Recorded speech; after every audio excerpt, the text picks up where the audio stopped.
Bharatiya Janata party 46వ ఆవిర్భావ దినోత్సవ వేడుకలను పార్టీ సెంట్రల్ అధ్యక్షుడు షణ్ముగం ఆధ్వర్యంలో సోమవారం చిత్తూరులో ఘనంగా నిర్వహించారు. 37వ డివిజన్లోని ఎంజీఆర్ వీధిలో బీజేపీ పార్టీ జెండాను ఆవిష్కరించారు. ఈ సందర్భంగా జిల్లా పార్టీ అధ్యక్షులు జగదీశ్వర నాయుడు మీడియాతో మాట్లాడుతూ మన ఊరు మన జెండా నినాదంతో ఈ ఏడాది జిల్లాలోని అన్ని ప్రాంతాల్లో బీజేపీ జెండాను ఆవిష్కరిస్తున్నట్లు వెల్లడించారు. వికసిత భారత్ ద్వారా పేద బడుగు బలహీన వర్గాలకు అన్ని రకాల ప్రజా సంక్షేమ కార్యక్రమాలను అమలు చేస్తున్న ఏకైక పార్టీ బీజేపీ అన్నారు. దేశ ప్రధాని మోదీ, బీజేపీ జాతీయ అధ్యక్షుడు నితిన్ నబీ, రాష్ట్ర అధ్యక్షులు మాధవ్ ఆధ్వర్యంలో అటు దేశం ఇటు ఆంధ్రప్రదేశ్ అన్ని విధాల అభివృద్ధి సాధిస్తుందన్నారు. ముఖ్యంగా చిత్తూరు జిల్లాలో 20,000 కోట్ల రూపాయలతో 4 జాతీయ రహదారులను నిర్మించడం జరిగిందన్నారు. తద్వారా 4 మెట్రోపాలిటన్ నగరాలకు కనెక్టివిటీ గల జిల్లాగా చిత్తూరు నిలవడం గర్వకారణం అన్నారు. ఇకపైన కూడా భారతీయ జనతా పార్టీకి ఆదరాభిమానాలు అందించాలని ఆయన పిలుపునిచ్చారు. కాగా ఈ కార్యక్రమంలో 37వ division BJP incharge Shanmugam, Atluri Srinivas, Chitti Babu, Ramabhadra, Suresh, Shamsher, Gokul Yadav తదితరులు పాల్గొన్నారు.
இந்த பக்கம் வா, அந்த தண்ணி எடுத்து ஓப்பன் பண்ண தண்ணி கேன் இது ஓப்பன்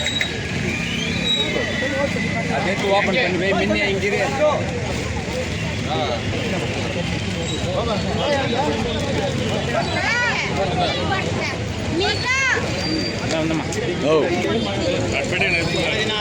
இப்படி நோயாத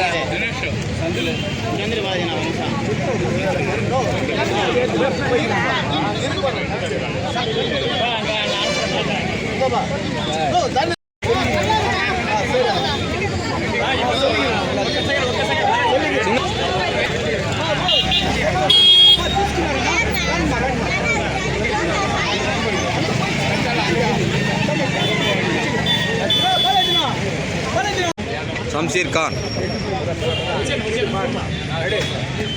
खान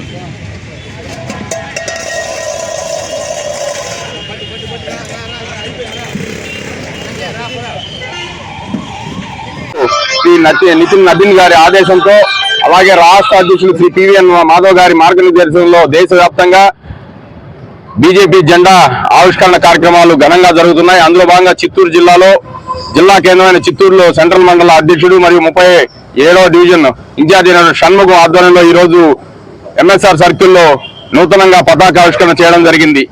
ఈనాడు దేశవ్యాప్తంగా గత 12 సంవత్సరాలుగా నరేంద్ర మోడీ గారి పరిపాలన మనం అందరం చూస్తున్నాం.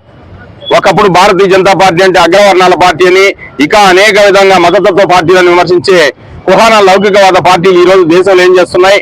గత 12 సంవత్సరాలుగా నరేంద్ర మోడీ గారు ఈ దేశాన్ని ఏ విధంగా అభివృద్ధి చేశారని చెప్పి చూస్తున్నాం. భారతీయ జనతా పార్టీ అగ్రవర్ణాల పార్టీ కాదు, బడుగు బలహీన వర్గాల పార్టీ. ఈ రోజు 12 ఏళ్లుగా దేశాన్ని పరిపాలిస్తున్నది ఒక బీసీ బడుగు బలహీన వర్గాలకు సంబంధించిన వ్యక్తి.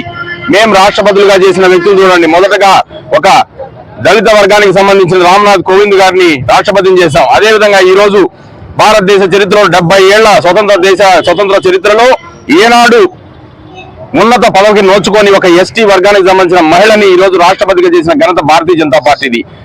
దేశంలో సమాజంలోని అన్ని వర్గాలను, అన్ని కులాలను, అన్ని మతాలను కలుపుకొని సర్వవ్యాప్తి సర్వపర్శ అనే నినాదంతో ఈ రోజు భారతీయ జనతా పార్టీ దేశంలో పరిపాలన చేస్తున్నది. గతంలో భారతదేశం ఏ మెడిసిన్ కావాలన్నా, ఏ వస్తువు కావాలన్నా విదేశాల చూసే పరిస్థితి నుంచి ఈ రోజు కరోనా టైంలో మనం చూసాం. అగ్ర దేశాలైనటువంటి America, Japan, France, China, Russia లాంటి దేశాలు కూడా వేల లక్షల మంది అసహాయంగా రాలిపోయిన పరిస్థితి. 140 కోట్ల మంది ఉన్న జనాభా ఉన్న భారతదేశంలో అసలుకు జనాభా కోట్ల సంఖ్యలో మరణిస్తారని అవగాహన చేసిన పాశ్చాత్య దేశాలు. కానీ దాన్ని సవాల్గా తీసుకొని ఈ రోజు భారతదేశం నరేంద్ర మోడీ గారి నేతృత్వంలో వ్యాక్సిన్ మనం కనుక్కున్నాం. 143 కోట్ల మంది భారతీయులకు 3 వ్యాక్సిన్లు ఫ్రీగా ఇవ్వడమే కాకుండా 100 దేశాలకు, పేద దేశాలకు భారతదేశం వ్యాక్సిన్ ఫ్రీగా సరఫరా చేసిన పరిస్థితి. మరి ఇదంతా ఎలా సాధ్యమైంది? భారతీయ జనతా పార్టీ యొక్క నిబద్ధత, భారతీయ జనతా పార్టీ కార్యకర్తగా నరేంద్ర మోడీ గారి యొక్క చిత్తశుద్ధి వల్లనే ఇదంతా మనం సాధించగలిగినాం. ఈ రోజు దేశంలో జరుగుతున్న అనేక అభివృద్ధి కార్యక్రమాలు మనం చూస్తున్నాం. ఒక చిత్తూరు జిల్లాలో మాత్రమే నేషనల్ హైవేస్ 20,000 కోట్ల రూపాయలతో జాతీయ రహదారుల అభివృద్ధి చూసాం మనం. ఇటు బెంగళూరు, చెన్నైకి 2 రోడ్లు, మామూలుగా ఉన్న 4 లైన్ తో కూడా ఎక్స్ప్రెస్ హైవే నిర్మించాం. పోర్టు కోసం, కనెక్టివిటీ కోసం తచ్చు రోడ్డు నిర్మించాం. ఈ రోజు మళ్ళీ పలమనేరు నుంచి కృష్ణగిరికి ఇంకో 4 లైన్ రోడ్డు మంజూరైంది.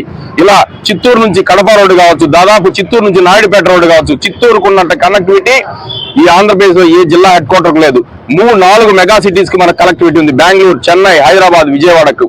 ఇంతటి అభివృద్ధిని సాధించిన భారతీయ జనతా పార్టీకి ప్రజలందరూ మీరు కూడా మద్దతు తెలపాలి. ఏదైతే నరేంద్ర మోడీ గారు వికసిత్ భారత్ 2047కి భారతదేశాన్ని అగ్రగామి దేశంగా తీర్చిదిద్దాలనుకుంటున్నాడో ఈ సంకల్పం నెరవేర్చడానికి దేశ ప్రజలందరూ కూడా కుల మతాలకు అతీతంగా భారతీయ జనతా పార్టీకి మద్దతు తెలిపి నరేంద్ర మోడీ గారి నాయకత్వాన్ని బలపరిచి ఆ యొక్క వికసిత్ భారత్ లక్ష్యంలో మీరు కూడా భాగస్వాములు కావాలని కోరుకుంటున్నాను. జై హింద్, జై భారత్.